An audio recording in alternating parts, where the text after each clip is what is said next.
ओम श्री परमात्मने नमः। श्रीमद् भगवद गीता के पहले अध्याय का महत्व।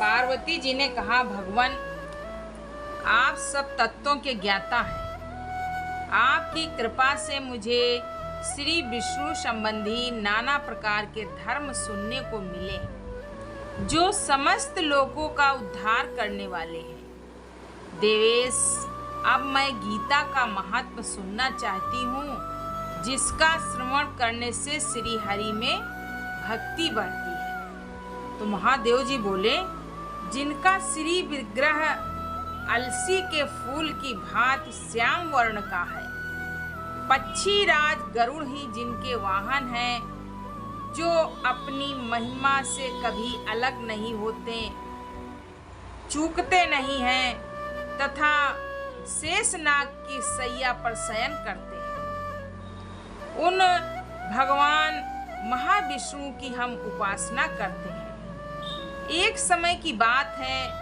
मूर दैत्य के नाशक भगवान विष्णु शेषनाग के रमणीय आसन पर सुख पूर्वक विराजमान थे। उस समय समस्त लोगों को आनंद देने वाली भगवती लक्ष्मी ने आनंद पूर्वक प्रश्न किया।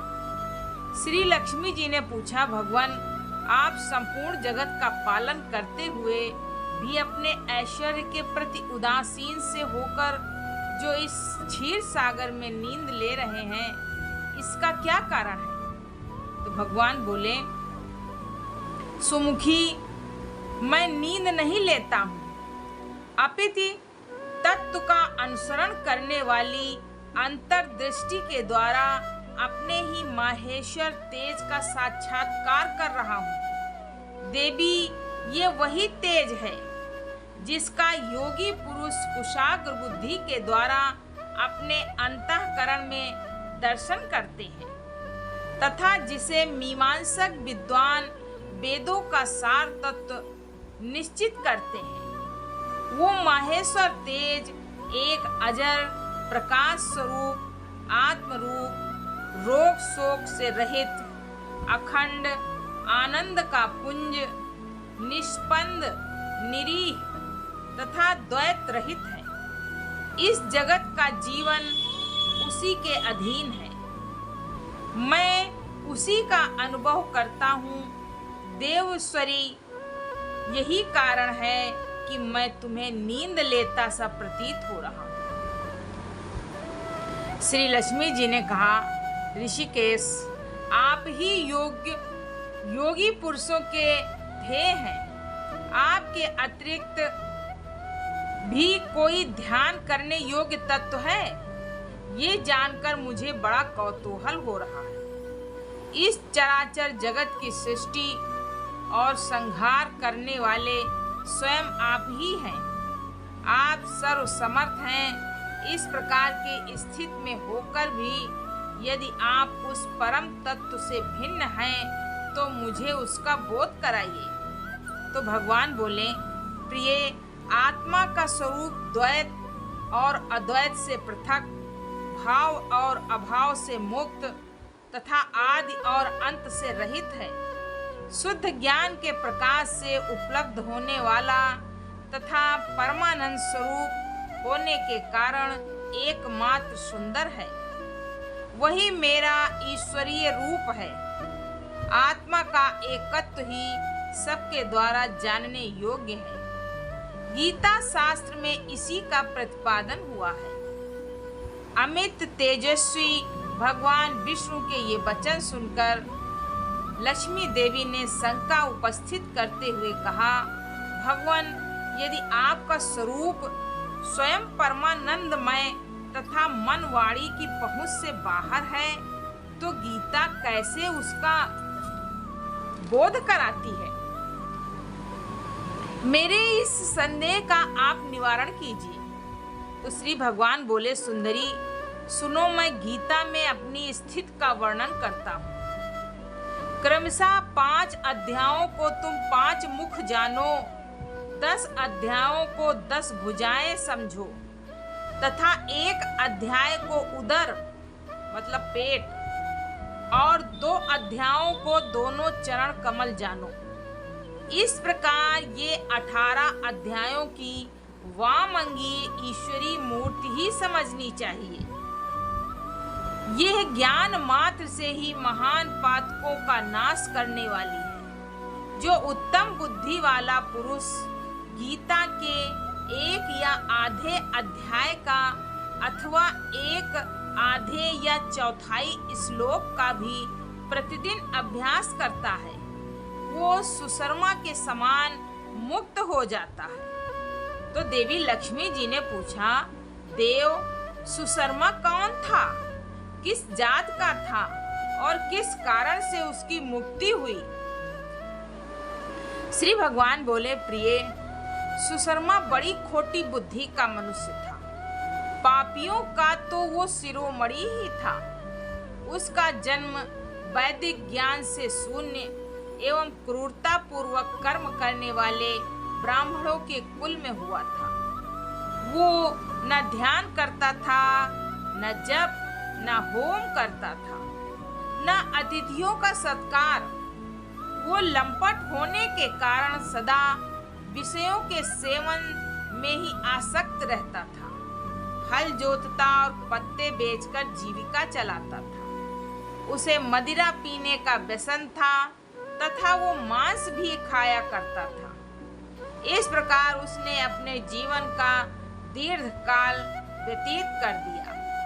एक दिन मूढ़ बुद्धि सुशर्मा पत्ते लाने के लिए किसी ऋषि की वाटिका में घूम रहा था। इसी बीच में काल रूपी धारी काले सांप ने उसे डस लिया। सुशर्मा की मृत्यु हो गई। तदंतर वो अनेक नरकों में जा वहां की यातनाएं भोग कर मृत्यु लोक में लौट आया।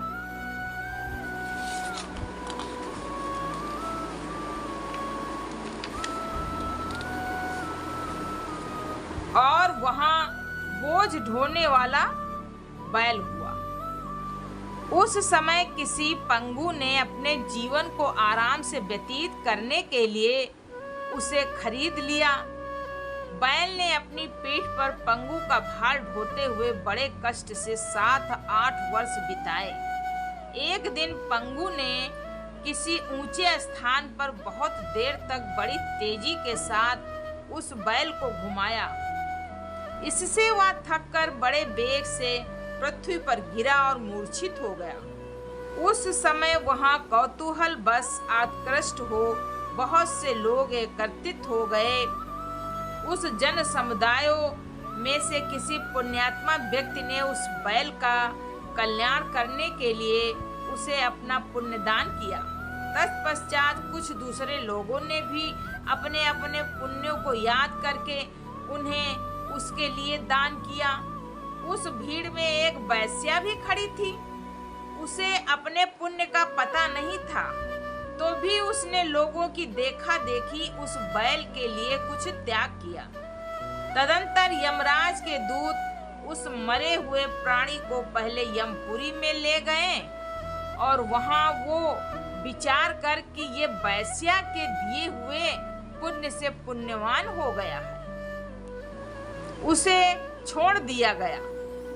फिर वह भूलोक में आकर उत्तम कुल और शील वाले ब्राह्मणों के घर में उत्पन्न हुआ। उस समय भी उसे अपने पूर्व जन्म की बातों का स्मरण बना रहा। बहुत दिनों के बाद अपने अज्ञान को दूर करने वाले कल्याण तत्व का जिज्ञासु होकर वो उस वैश्या के पास गया और उसके दान की बात बतलाते हुए उसने कहा, तुमने कौन सा पुण्य दान किया था? वैश्या ने उत्तर दिया कि वो पिंजरे में बैठा हुआ तोता प्रतिदिन कुछ पढ़ता है, उससे मेरा अंतःकरण पवित्र हो गया है। उसी का पुण्य मैंने तुम्हारे लिए दान किया था। इसके बाद उन दोनों ने तोते से पूछा। तब उस तोते ने अपने पूर्व जन्म का स्मरण करके प्राचीन इतिहास कहना आरंभ किया। तोता बोला कि पूर्व जन्म में विद्वान होकर भी विद्वता के अभिमान से मोहित रहता था। मेरा राग द्वेष इतना बढ़ गया था कि मैं गुणवान विद्वानों के प्रति भी ईर्ष्या भाव रखने लगा। फिर समयानुसार मेरी मृत्यु हो गई और मैं अनेकों घृणित लोकों में भटकता फिरा। उसके बाद इस लोक में आया। सद्गुरु की अत्यंत निंदा करने के कारण तोते के कुल में मेरा जन्म हुआ।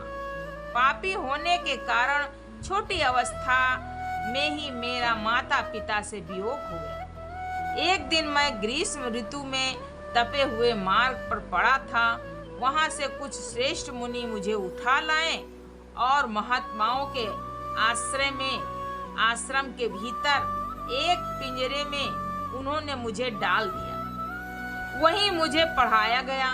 ऋषियों के बालक बड़े आदर के साथ गीता के प्रथम अध्याय की आवृत्ति करते थे। उन्हीं से सुनकर मैं बारंबार पाठ करने लगा।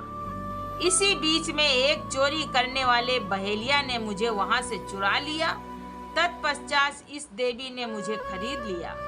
यही मेरा वृत्तांत है जिसे मैंने आप लोगों से बता दिया। पूर्व काल में मैंने इस प्रथम अध्याय का अभ्यास किया था, जिससे मैंने अपने पाप को दूर किया है। फिर उसी से इस वैश्य का भी अंतःकरण शुद्ध हुआ है और उसी के पुण्य से ये द्विजश्रेष्ठ सुशर्मा भी पाप मुक्त हुए हैं। इस प्रकार परस्पर वार्तालाप और गीता के प्रथम अध्याय के महत्व की प्रशंसा करके वे तीनों निरंतर अपने अपने घर पर गीता का अभ्यास करने लगे। फिर ज्ञान प्राप्त करके वे मुक्त हो गए। इसीलिए जो गीता के प्रथम अध्याय को पढ़ता है, सुनता है तथा अभ्यास करता है, उसे इस भव सागर को पार करने में कोई कठिनाई नहीं होती। ओम श्री भगवते नमः।